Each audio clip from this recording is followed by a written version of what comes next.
강아지를 떠나보낸다는 말만 들어도 가슴이 철렁 내려앉지 않으신가요? 유치원에서 아이를 돌보다 보면 어제까지만 해도 잘 먹고 잘 걷고 잘 뛰어놀던 아이가 갑자기 힘이 없어졌다는 연락을 받고 병원에 입원했다는 이야기를 전해 들을 때가 있어요. 그럴 때마다 보호자분들 말씀은 거의 비슷합니다. 어제까지는 괜찮았는데 정말 안 믿겨요. 그런데 강아지 몸은요, 한번 망가지기 시작하면 사람처럼 괜찮아질 때까지 버텨보는 것이 생각보다 쉽지 않습니다. 강아지는 아파도 아프다고 말을 못하잖아요. 그래서 겉으로 티가 날 때쯤이면 이미 많이 힘들어진 경우가 정말 많아요. 그래서 유치원에서 일하면서 항상 드는 생각이 하나 있습니다. 문제가 생긴 뒤가 아니라 괜찮아 보일 때부터 지켜주는 게 훨씬 중요하다는 점이에요.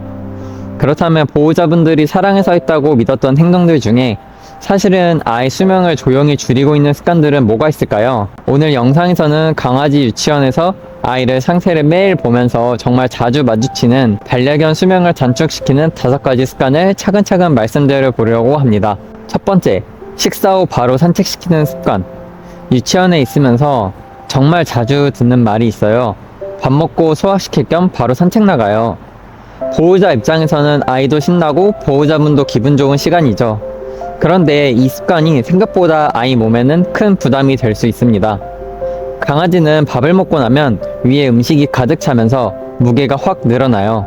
이 상태에서 움직이면 복강 안에서 위가 쉽게 흔들리는 구조를 가지고 있습니다. 이때 위가 꼬이는 위 염전이 생기면 수의학적으로도 몇 분 안에 응급수술이 필요한 아주 위험한 상황이 됩니다. 문제는 강아지는 이 불편함을 말로 표현하지 못한다는 거예요. 그래서 유치원에서는 산책은 가능하면 식사 전에 하는 걸 가장 안전한 방법으로 권해드려요.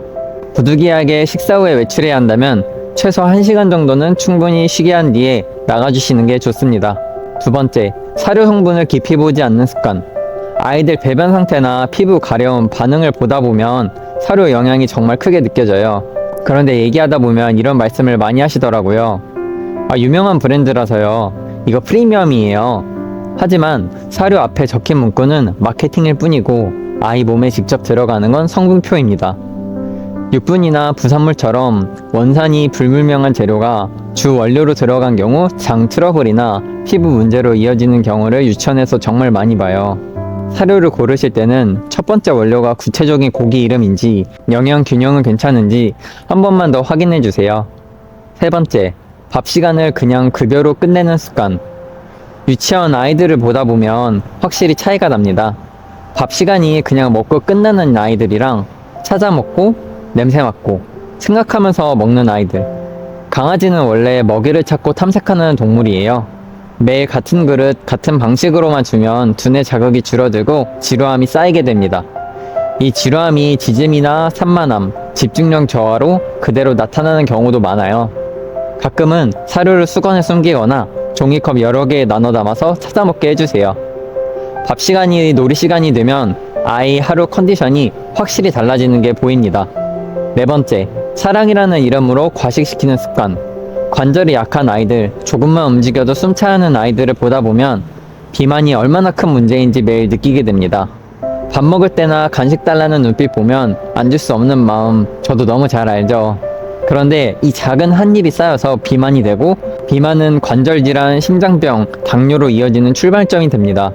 간식은 하루 섭취 칼로리의 10% 이내로만 생각해 주세요. 사랑은 꼭 음식으로만 표현하지 않아도 됩니다. 다섯 번째, 나이와 상태가 바뀌었는데도 그대로 두는 습관. 노령견 보호자분들이랑 이야기하면 가장 많이 듣는 말이에요. 예전엔 잘 걸었는데요. 요즘은 안 나가려고 하네요. 예전에 잘 먹었어서 아직도 이거로 먹이고 있어요. 강아지는 보통 7살 전후부터 관절이나 소화력, 면역력, 치아 상태가 확연히 달라집니다. 그런데도 식단이랑 생활 방식이 그대로인 경우가 정말 많아요. 이쯤 되면 보호자분들이 꼭 이런 고민을 하시더라고요. 그래도 집에만 두긴 좀 그렇고 밖에 안 나가면 더 처질까봐요. 그래서 밖에 데리고 나갈 방법을 고민하게 되시고요. 유치원에서 보면 캔넬, 가방, 슬링백, 안아서 이동하시는 분까지 정말 다양한 분들을 많이 봐요. 각각 장단점은 있지만 매일매일 하기에는 분명 한계가 있어 보이더라고요. 그래서 저도 현장에서 아이를 상태를 보면서 유모차까지 고민하게 됐고 지금은 나소빅 유모차를 추천드리고 있습니다. 제가 판매하는 게 아니고요. 협찬도 아닙니다. 여기서 중요한 건 어떤 브랜드냐가 아니에요. 유모차 관련해서 보호자님들 리뷰를 보다 보면 공통점이 하나 있습니다. 처음엔 가볍다, 저렴하다, 리뷰가 많더라 그렇게 해서 샀는데 결국 불편해서 손이 잘 안 가고 안 태우는 경우가 많으시더라고요. 앞바퀴가 마음대로 돌아가거나 직진이 잘 안 되거나 아이 몸이 안에서 계속 흔들려서 보호자도 신경 쓰이시고, 그래서 유모차를 안 쓰게 되는 이유는 무겁거나 불편해서가 아니라 운전이 잘 안 되기 때문인 경우가 많더라고요. 반대로 오래 쓰고 있다는 유모차들 이야기를 들어보면 비싸고 유명한 브랜드라기보다는 밀 때 잘 밀리고 아이 표정이 편안했다는 말이 나오더라고요. 나소빅을 선택하게 된 이유도 딱 그 기준이었어요.